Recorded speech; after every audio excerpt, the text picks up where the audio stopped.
Une maman qui a vécu ce drame de perdre un enfant m'écrit récemment que, malgré tout, elle ne croit pas dans les forces du mal.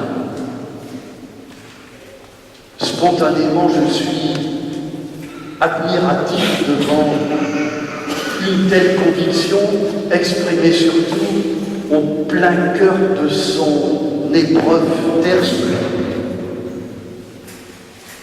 Je suis admiratif et en même temps interrogatif. Est-ce possible que, au cœur de la nuit, de croire encore à la lumière? Est-ce possible? Il me semble qu'il faut être lucide aussi.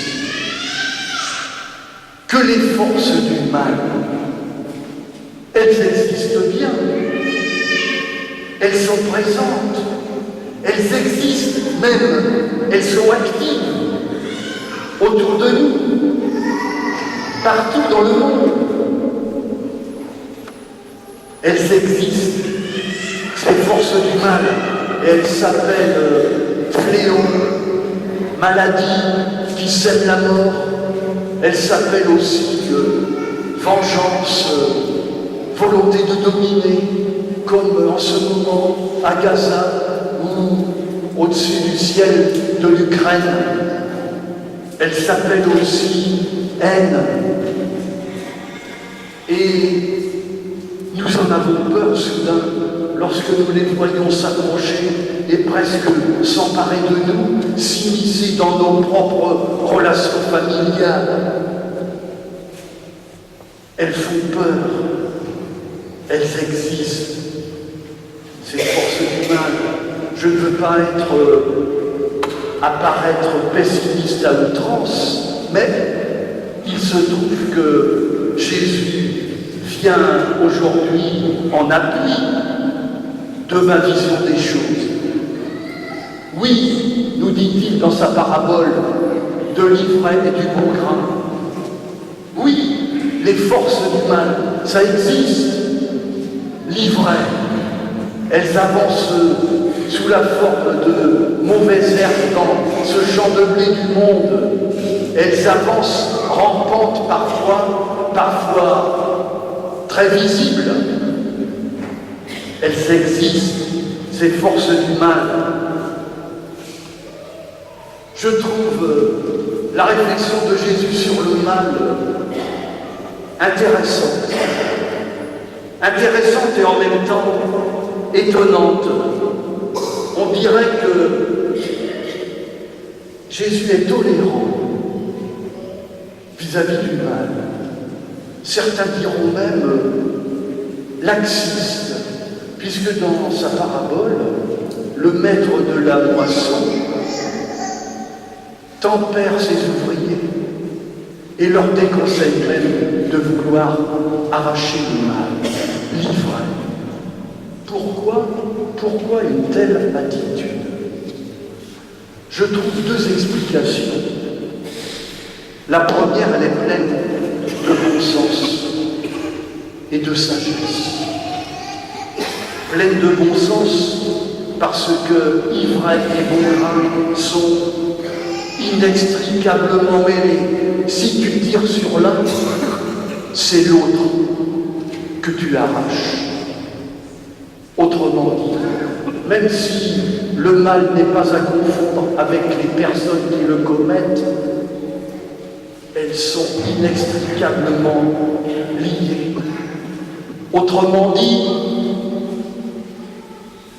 réfléchissez, ne vous transformez pas en justiciers qui vont faire la croisade contre le mal, comme des talibans qui, sous prétexte de tuer la maladie, tuent le malade.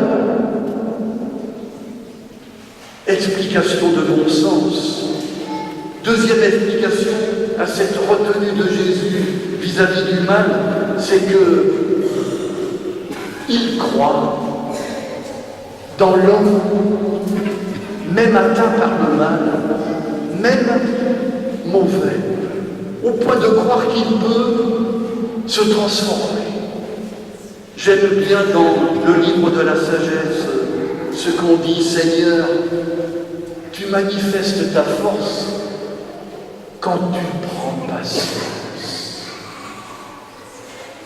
Ces temps-ci, nous a été révélé à travers un phénomène, un fait de société, ces deux camps qui s'affrontent souvent. Le camp de ceux qui veulent trancher, le camp de ceux qui veulent laisser toujours une chance à travers ce fait de la réforme de la peine pénale et de la récidive vis-à-vis de la prison. Le tout répressif d'un côté, ce qui laisse une porte ouverte malgré tout. Une dernière question me travaille. Pourquoi est-ce que Jésus croit si fort en l'homme, même mauvais? Par optimisme? Non, pas seulement. Sa manière de croire ne marche pas à tous les coups. Certains disent même qu'elle peut être dangereuse. Le pourquoi de son attitude, au fond, tient dans une autre parabole. Si je prends un grain de blé, là, maintenant, que je le jette sur cette dalle de pierre, je peux attendre un certain temps avant que ça ne germe. Il n'y a aucune chance qu'un grain de blé ne germe là. Vous êtes d'accord avec moi?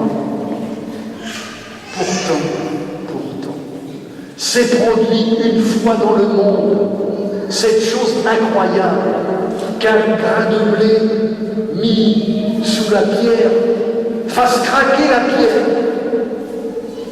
Ce grain de blé, c'était un homme mort qu'on a mis sous la pierre d'un tombeau. Figurez-vous que c'est la pierre qui a craqué et s'est levé ce grain de blé tout neuf. Jésus ressuscité, homme vivant d'une vie neuve.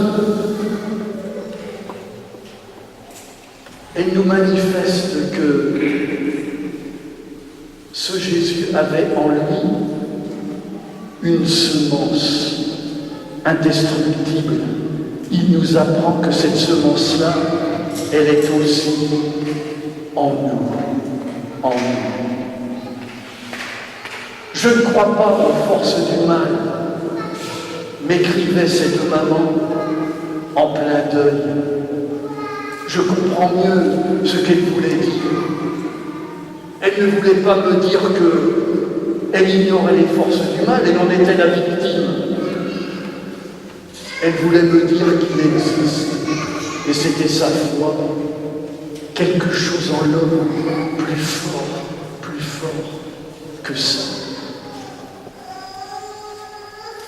Et c'est ça que nous renouvelons dimanche après dimanche, parce que c'est tellement impensable à accepter et à croire.